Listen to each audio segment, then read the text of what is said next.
These things take time. It takes time for you to learn this person, and it takes this person to understand who you are. It takes communication. It takes those little bumps in the road. It takes you getting triggered sometimes and then you communicating your needs. It takes some time. So give it some time. Okay, next thing. This is very, very helpful for the ones who are anxiously attached a lot and you're waiting for the guy to make the first move and the second and the third and the fourth and the fifth. I understand the want and the longing and the desire to always have a man chase you and always have somebody show up for you and always have a man pursuing you. It's great. It's lovely. I understand that energy of like the feminine and the masculine. I get that. But if we're talking about a healthy, real relationship, if we're going to bring it down to reality for a moment, when you are somebody who is anxiously attached, most likely you don't speak up. Most likely you sit around and you wait.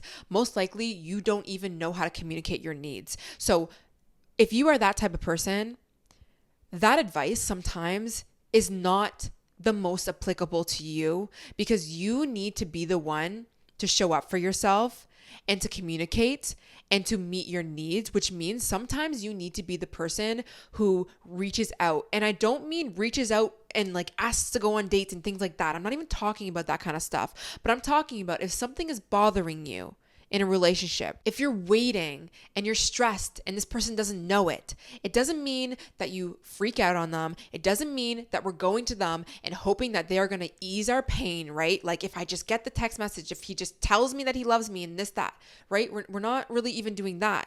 But there are going to be some times where you need to let this person know, hey, I'm feeling like this. I wonder if we can have a conversation. Or simply, maybe you just want to see this person. Maybe you want to go for coffee with this person. You don't have to always wait for this guy to text you. You can make that first move. And I know it can maybe sound like a little bit like, oh, I don't know, because society like creates in our head, oh, he should pursue or he should be the one to reach out. And I understand that. And I want that too. Like I love that in a man when he takes that initiative and he takes that first step. Yes. But when you are somebody who doesn't speak up and who is a people pleaser, it is sometimes important for you to make that first move, because you will show yourself that you don't need to be afraid. Because when you're anxiously attached and you are waiting around, or you're a people pleaser, or you just like don't voice your needs, you're really afraid of rejection also. It's like, well, if I say this, I'm afraid he's going to say no. Like if I ask him to come over, if I ask him to go to coffee, or if I text him, what if he doesn't respond? Or what if he says no, or this, that? You're afraid of it. You're afraid. But you can't keep operating like that in a relationship. Like you can't keep doing that. So the only way that you're going to get over that and you're going to overcome this fear is for you to actually take those steps out of the fear. So you're going to need to show yourself, you know what? I'm going to be strong and I'm going to be fearless, and I'm going to ask this person something, or I'm going to communicate something, or I'm going to reach out to this person. And you're going to tell yourself, you know what? If this person doesn't respond, if this person rejects me, is this person really for me? You really have to ask yourself that, because your husband, your future husband, or your future whoever is not going to reject you when you ask to go to coffee, or when you text them and you're just really happy and you want to say, hey, but they haven't texted you yet. That's not going to be your future person. And do you really want to create that type of dynamic with someone where you're so afraid to message them that the only time you ever have communication with this person is when they reach out to you? No, you don't, because if you're in that circumstance, most likely every time that they don't reach out to you, or every time you do not see them, you're sitting there wondering and waiting when they're going to show up for you, if they choose you, if they like you, or when they're going to come back. So you need to be more resilient, and you need to show yourself that when you ask for something and when you want something in your life, you will get it. But the only way that you do that is if you take that action. You should be able to reach out to somebody. You should be able to communicate your needs. You should have somebody want to meet your needs. It should be a pleasant expectation that when you want something, it gets received. That's exactly what you're wanting in a relationship. So instead of just constantly waiting for that person to make you feel happy, do it yourself. And this is what I mean by, yeah, of course we need validation and love and attention from somebody. So go get it. Don't be afraid to go get it. If you need a little bit of loving today, go get it. Next thing, when you are triggered in your anxious attachment, because it will happen. It will happen. Please stop trying to be an independent girl or guy or whoever and deal with things yourself, because you will get yourself stuck. And what I mean by that is when you're anxiously attached, a lot of the times it's hard for you to even discern whether you're with somebody who's healthy or not. And it is good for you to have somebody to lean on, or a support system to lean on, and to help you look at things logically, so you can first discern if you're with somebody who's just not treating you right. But in general, in order for you to get out of this cycle of being somebody who's always anxiously attached, you need to respond differently to your circumstances. But you're going to do the same thing you always do if you just always deal with your issues by yourself. And I can even say, when it comes to, let's say I'm in a situation with a guy and we're kind of like going in a somewhat direction and hoping that we're going to get in a relationship. If he hasn't reached out to me, or if he isn't communicating with me, because I'm this people pleaser and I'm too afraid of rejection, or I'm too afraid if I say something, then, oh my God, I don't know if he's going to like me or this, that, I'm going to just keep it to myself, and I'm going to wait around, and I'm going to sit and wait for him to come to me. Not only am I dishonoring myself and I'm staying in this anxious attachment and like very triggered when I don't need to be, I'm also not allowing my relationship to progress into something healthy, because in this moment, this relationship requires me to communicate. It does. It really does. Regardless of if this person is going to be with and stay with me or not, whether this person is healthy or avoidant, whatever the case is, this actually requires me to respond differently. It doesn't require me to sit around and wait for somebody to address a situation. It does require me to potentially have a conversation. But if you always are somebody who deals with your issues alone, you're probably just not going to do it. So sometimes going to a friend or somebody that you trust, somebody who has really good advice, is really helpful, because not only can they help you see things logically, but they can push you into doing a new behavior. And my best friend, Joey, for sure has helped me with this, because I tend to way lean on being a people pleaser and like that fawning behavior, and that like, oh, okay, like my needs don't matter, so I'm just going to say nothing and I'm just going to wait for you to like address me energy in relationships. And she has more of that like go get it energy. Okay, sorry, my camera died. But what I was saying is, my friend Joey, she has a different perspective and more of that like I don't give a fuck energy, and more of the just say what you need to say and communicate. And that's really what I needed in a lot of the times where I was sitting quiet and like people pleasing and just like waiting around. And if it wasn't for me going to her, I wouldn't have responded differently to certain circumstances in my relationships. And I would have been in the same cycle of sitting around and waiting for somebody to choose me and love me and this, that. And her advice was, no, you go and get the thing that you want. You go and voice the thing that you need. And if that means you're going to get rejected, if that means you're not going to get what you want, that's fine. That means that person's just not for you. And I've taken that on in my relationships, and I've gotten new results from doing that. And in general, you just have to think, when it comes to anything in your life, if it's not working out, it requires you to respond differently. So just think about whatever you haven't been doing, you probably have to do the opposite. So if you've been sitting around and waiting and wondering and this, that, maybe there does require a conversation to be had in your relationship. And I know I said at the beginning, okay, take your attention off them and detach and this, that, but there is a difference between like, okay, there needs to be something said in your relationship, and you are just waiting for somebody to validate you through like getting a good morning text, or I don't know, them like liking something on your story. And obviously I cannot discern that for you, but I think a lot of you guys can kind of know when maybe sometimes it is time to have a conversation. But I do always think not just dealing with your problems on your own is helpful if you can, of course, but also it's good because you don't want to respond right away when you are anxiously attached or triggered, right? With anything, if you are anger, if you're sad or this, that, because sometimes what you're going to say, it's not actually going to be the thing that's going to help you guys move forward. So again, if you can come to yourself, kind of assess the situation, have a conversation with somebody, that will do you wonders. Okay, another thing that I've found that I do a lot when I'm dating someone is I like to put them on this pedestal, and I like to put them high, and I like to, oh my God, you are God. You are just a flawless human being, and nothing you do is bad and nothing you do is wrong, and you're just perfect and you make no mistakes. Now, we are not trying to demonize and villainize and put this person down that we are liking in our life, okay? We don't need to do that. We don't need to give them the energy of like, F you and screw them and detach and decenter men until the day they die. Like, we don't need to give that energy out. We don't need to. I love men. I love the people that I'm usually dating in a way, like, have love for them. I respect them as human beings. I respect people in general. So I don't like to even have that type of energy, but you just have to be realistic, okay? This person also has their own flaws, and you're so focused on your own flaws when you're anxiously attached and you're second guessing yourself and you're wondering if they like you and that you need to take a little bit of that attention that you have on your own flaws and put a little bit of light on theirs, okay? And this is an internal thing. Maybe it's a little journal session, okay? We don't need to talk shit to our friends and that, or like, again, like, we want to be like somewhat healthy with this, okay? But the reality is they probably have flaws, okay?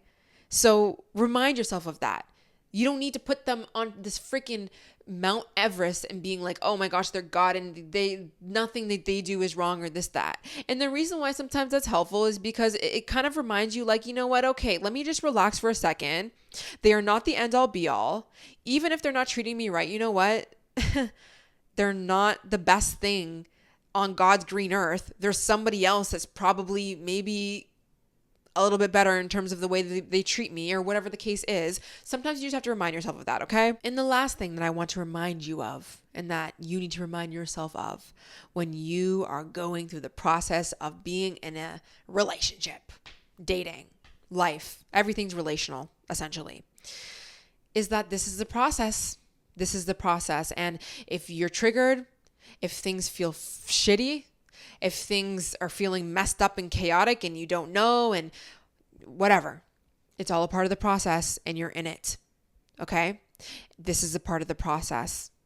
You being triggered right now is a part of the process. You breaking down right now is a part of the process. You not knowing your worth right now, unfortunately, it's a part of the process. Okay? And sometimes I feel like we create more anxiety and stress and we feel like we're failing, and then we act out of those behaviors when we find things aren't going flawless. But I want you to just look at the reality of life, which is you're literally learning how to be in a relationship. You're learning how to date. You're learning your needs and your wants. You're learning how to communicate. You're learning and discerning who's good for you and who's not, and who's going to be your future husband and who is not. Okay? It's okay. Just let it be. You didn't ruin anything. Nothing is ruined. Even if things are feeling really like unstable right now. Like, I remember even when I was in that situation, when I came to my senses a little bit after I cried, I was like, baby, this is life. This is what it is. I am learning something about myself right now. I am learning that I'm losing myself a little bit to my anxious attachment style. I'm learning that, I didn't really have a lot of self-worth. I'm learning that I need to give myself a little bit more credit for who I am as a person. I am learning that I tend to lose myself if I don't have these boundaries set in place. I am learning that I'm taking things very personally when someone else has their own boundaries, which should never be a thing. I'm learning a lot about myself. And on top of all that, the time and the space and this uncomfortable feeling sometimes of building a relationship with someone, that's actually the journey of potentially being in a healthy relationship with someone. So it's okay. It's okay. And you guys are going to be okay. So I hope you guys got something out of this episode. That's just the advice that I give myself. I run through that advice. I go to my friends now. I try not to project. I try not to go into the stories and the villainizing of somebody else when I'm feeling a certain type of way. Of course, there's some times where you need to discern whether you're dealing with somebody who clearly does not have the capacity to show up for you, and you need to know your worth, right? You need to stand in your worth, and you need to remind yourself of what you deserve, which is way more than what you probably got in your past. But also just reminding yourself that this is life, okay? How are you going to get the most beautiful relationship, the most lovingness, the most success in your life if you don't go through this process? So do your best to embrace it right now. And I know it's so difficult. How do you embrace the moment when you're literally on your floor crying and being anxiously attached and being like, oh my God, I didn't get a text. That means he doesn't like me. Trust me, I know, but understand that this is all a very small but important piece of that puzzle that is the entirety of your relational life. And you are going to get exactly what you deserve. But the only way you're going to get what you deserve is if you sometimes experience what you don't. But if you just sit with yourself and you say, what do I want for myself? What do I deserve? What did I not get in childhood? What do I want moving forward? And you stand in that and you remind yourself of your worth and you show up for yourself. And on the days that you realize that you've lost yourself, you don't get mad at yourself. You understand that this is a normal part of being a human being, because unfortunately your attachment style is essentially your trauma response, and that lives in your nervous system sometimes, and you cannot control that, which means you will get triggered from time to time. And instead of you trying to combat that by never getting triggered, because that just doesn't happen, how can you learn to respond differently? Okay, so when you're triggered, how can you be with yourself instead of running away from yourself and trying to get somebody to text you or to love you or to show up for you? Doesn't mean that that can't be a thing and you don't communicate that. That might be a thing you need to do. But at the end of the day, your inner child needs you right now. It needs you to be here with yourself. It needs you to speak words of affirmation, love, kindness. You haven't been talking to yourself nicely, girl. I know you have not. You've been talking to yourself like, oh, I don't really know if he likes me. Oh, I'm not really sure if he thinks I'm the one. Why are you thinking like that? That's crazy. Please stop. You are the one. You are one of one. You need to remind yourself of that. And you need to show up for yourself, and you need to have those routines, and you need to give yourself grace on the days that you don't have those routines, because you are what? Say it with me, guys. You're a human being, and not every day is going to be perfect. Do your best to regulate your nervous system. Actually, maybe I'll just mention this. If you find you're really triggered in a moment in time where you just like, you can't breathe and you can't think and you can't move and you can't do anything until you get somebody to see you or show up for you, but you also can't get them to do that because like literally they won't. Please also don't triple million text people. Sometimes, yes, you need to like tell them maybe how you're feeling in the moment, but like other than that, you can't really do anything beyond that. Go do a guided meditation or breath work. Type in the mindful movement on YouTube and type in like 10-minute meditation for anxiety or something like that. I promise you, that is you showing up for yourself more than you waiting for somebody to show up for you. Way better. It'll be way better for you. And it might not fix everything. You might still be a little bit anxious afterwards, but it will help you do wonders. When you're in that state, your nervous system is literally in fight or flight, and you can't think straight, and you can't eat, and you can't move, and you can't whatever, you know? So I always find doing things for your nervous system, which is, yes, detaching from the situation that's giving you distress anyways, doing a guided meditation, doing some breath work, going for a long walk, listening to a podcast that's going to get your mind right. Go get yourself a sweet treat. Take some time off of work if you can. Give yourself a little break. Take a nap. Talk to your best friend. Let it out. Do not go in a spiral into these stupid stories that you're going to tell yourself about what you get to have in your life, or how this person doesn't like you, or they're rejecting you, or this, that. Do not go on their Instagram and creep them and wonder what they're doing. Do not go and creep the exes. Do not go and freaking whatever. I know those behaviors. Trust me, I know every behavior under the sun because I've done it before. Trust me, it ain't going to do you any good. Okay, so I hope you guys enjoyed. Maybe actually you could get my book, The Ultimate Glow Up Guide. That might help you if you are triggered. It'll be linked down below. Make sure to subscribe if you're watching on YouTube. Also, make sure to follow if you're listening on Spotify or Apple. And if you are listening on YouTube, just know my podcast is available audio style wherever you listen to your podcast, essentially the Glow Up Secrets podcast. I hope you guys enjoyed, and I'll see you in the next one. Bye.